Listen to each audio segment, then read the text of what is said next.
कि मेरी पूर्व की रही चारों सरकारों में, मेरी पूर्व की रही चारों सरकारों में खास तौर से दलित, आदिवासी एवं अन्य पिछड़े वर्ग में जो समय समय पर संत गुरु और महापुरुष हुए, जिन्होंने इस देश में सामाजिक परिवर्तन के लिए अपनी जिंदगी पूरी जिंदगी समर्पित की, अब वो हमारे बीच में नहीं रहे हैं।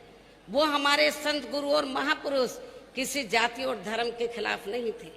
वो हमारे संत गुरु और महापुरुष इस देश में जो गैर बराबरी वाली सामाजिक व्यवस्था बनी है, उसको बदलकर वो समता मूलक समाज व्यवस्था बनाना चाहते थे। आज उन्हीं के ही बताए हुए रास्तों पर चलकर बहुजन समाज पार्टी इस कार्य में लगी हुई है। पूरे देश में हम लोग समता मूलक समाज बनाने का प्रयास कर रहे हैं और इसीलिए हमारी पार्टी कोई एक जाति विशेष की नहीं है, एक धर्म विशेष की नहीं है, बल्कि सर्व समाज की पार्टी है। ये सर्व समाज की पार्टी है। तो इसलिए मैं आप लोगों को ये बताना चाहती हूँ कि जिन्होंने ऐसे जो संत गुरु और महापुरुष हुए, जिन्होंने इस देश में समता मूलक समाज व्यवस्था बनाने की कोशिश की, तो मेरी 4 रही सरकारों में मैंने अपनी चारों बार की रही सरकारों में उनके आदर सम्मान में, तो दिल्ली के नजदीक नोएडा में और उत्तर प्रदेश की राजधानी लखनऊ में तो जो जरूरी थे वो हमने स्मारक, संग्रहालय, पार्क व मूर्तियां आदि स्थापित की। ये आप लोगों को मालूम है। और जो हमें काम करना था हमने अपनी पिछली 4 रही सरकारों में पूरा कर दिया, उनके मान और सम्मान में। अब हमें कोई नया, फिर से हमें कोई नया स्मारक या पार्क या उनकी मूर्तियां आदि फिर से लगाने की जरूरत नहीं पड़ेगी। जितना मुझे काम करना था मैंने थोक के भाव कर दिया, कई गुना ज्यादा आदर सम्मान देकर उनको कर दिया।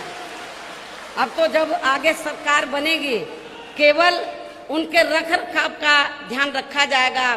कहने का तात्पर्य यह है कि अब आगे 5वीं बार जब बीएसपी के नेतृत्व में सरकार बनेगी तो मेरी पूरी ताकत अब ये स्मारक, संग्रहालय, मूर्ति या पार्क आदि बनाने पर नहीं लगेगी, बल्कि मेरी पूरी ताकत उत्तर प्रदेश की जो तस्वीर है उसको बदलने में लगेगी। तो पूरा देश ये कहे, पूरा दुनिया ये कहे कि शासन हो तो बीएसपी की तरह शासन होना चाहिए। बच्चा बच्चा ये कहे कि बहुजन समाज पार्टी की मुखिया ने तो उत्तर प्रदेश की तस्वीर बदल दिया है, तो मेरी पूरी ताकत उत्तर प्रदेश की तस्वीर बदलने में लगेगी।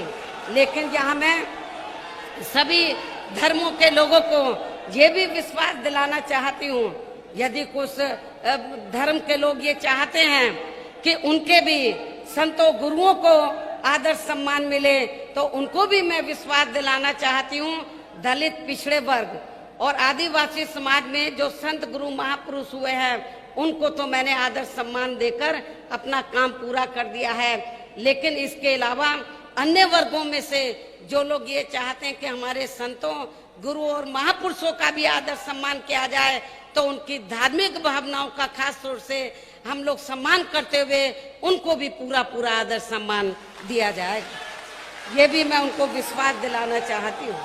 अब मैं अंत में आप लोगों का और ज्यादा समय न लेते हुए खास तौर से जो हमारे संत गुरु और महापुरुष हुए हैं, जिन्होंने अपनी पूरी जिंदगी इस देश में जो गैर बराबरी वाली सामाजिक व्यवस्था को बदलकर समता मूलक समाज व्यवस्था बनाने के लिए उन्होंने लगा दी, अब वो हमारे बीच में नहीं रहे हैं। उनको मैं नमन करते हुए अब आप लोगों से रजा लेती हूँ।